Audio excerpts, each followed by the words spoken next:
Chapter 4. The Road Through the Forest.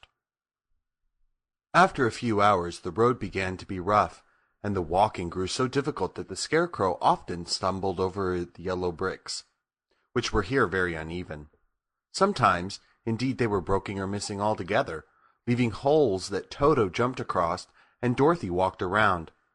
As for the Scarecrow, having no brains, he walked straight ahead, and so stepped into the holes and fell at full length on the hard bricks. It never hurt him, however, and Dorothy would pick him up and set him upon his feet again, while he joined her in laughing merrily at his own mishap. The farms were not nearly so well cared for here as they were farther back.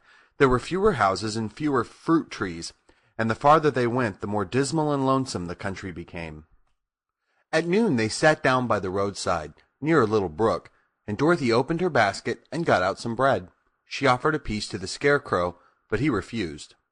"I am never hungry," he said, "and it is a lucky thing I am not, for my mouth is only painted, and if I should cut a hole in it so I could eat, the straw I am stuffed with would come out, and that would spoil the shape of my head." Dorothy saw at once that this was true, and so she nodded and went on eating her bread.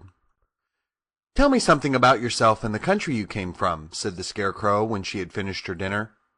So she told him all about Kansas, and how gray everything was there, and how the cyclone had carried her to this queer land of Oz. The Scarecrow listened carefully and said, "I cannot understand why you would wish to leave this beautiful country and go back to the dry, gray place you call Kansas." "That is because you have no brains," answered the girl. "No matter how dreary and gray our homes are, we people of flesh and blood would rather live there than in any other country. Be it ever so beautiful, there is no place like home." The Scarecrow sighed.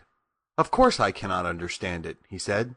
"If your heads were stuffed with straw, like mine, you would probably all live in the beautiful places, and then Kansas would have no people at all. It is fortunate for Kansas that you have brains." "Won't you tell me a story while we are resting?" asked the child.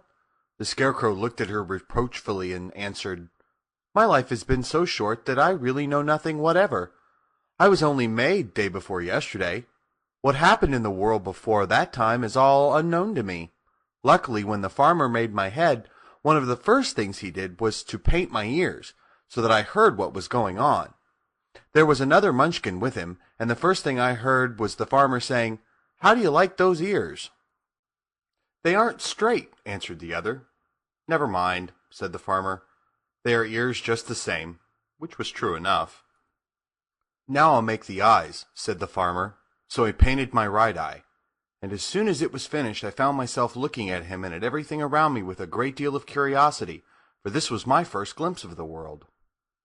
"That's a rather pretty eye," remarked the Munchkin who was watching the farmer. "Blue paint is just the color for eyes."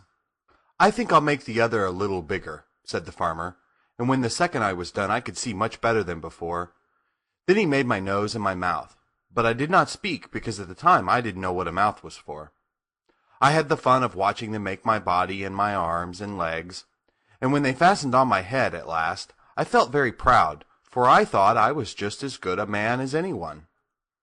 "This fellow will scare the crows fast enough," said the farmer.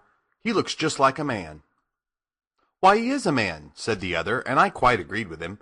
The farmer carried me under his arm to the cornfield and set me up on a tall stick, where you found me. He and his friends soon after walked away and left me alone.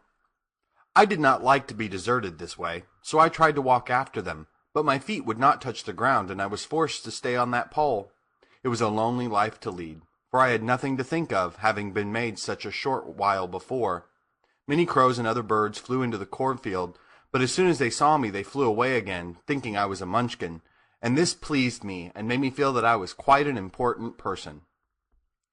By and by an old crow flew near me, and after looking at me carefully, he perched upon my shoulder and said, "I wonder if that farmer thought to fool me in this clumsy manner. Any crow of sense could see that you are only stuffed with straw."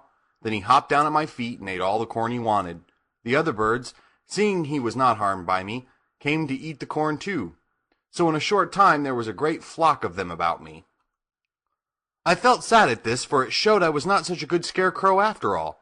But the old crow comforted me, saying, "If you only had brains in your head, you would be as good a man as any of them. and a better man than some of them.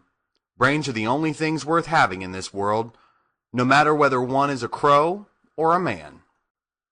After the crows had gone, I thought this over, and decided I would try hard to get some brains. By good luck, you came along and pulled me off the stake, and from what you say, I'm sure the Great Oz will give me some brains as soon as we get to the Emerald City. I hope so, said Dorothy earnestly, since you seem anxious to have them. Oh yes, I am anxious, returned the Scarecrow. It is such an uncomfortable feeling to know one is a fool. Well, said the girl, let us go. And she handed the basket to the Scarecrow. There were no fences at all by the roadside now, and the land was rough and untilled. Toward evening they came to a great forest, where the trees grew so big and close together that their branches met over the road of yellow brick. It was almost dark under the trees, for the branches shut out the daylight, but the travelers did not stop, and went on into the forest. If this road goes in, it must come out, said the Scarecrow, and as the Emerald City is at the other end of the road, we must go wherever it leads us. Anyone would know that, said Dorothy. Certainly. That is why I know it, returned the Scarecrow. If it required brains to figure it out, I never should have said it. After an hour or so the light faded away, and they found themselves stumbling along in the darkness. Dorothy could not see at all, but Toto could, for some dogs see very well in the dark, and the Scarecrow declared he could see as well as by day. So she took a hold of his arm and managed to get along fairly well.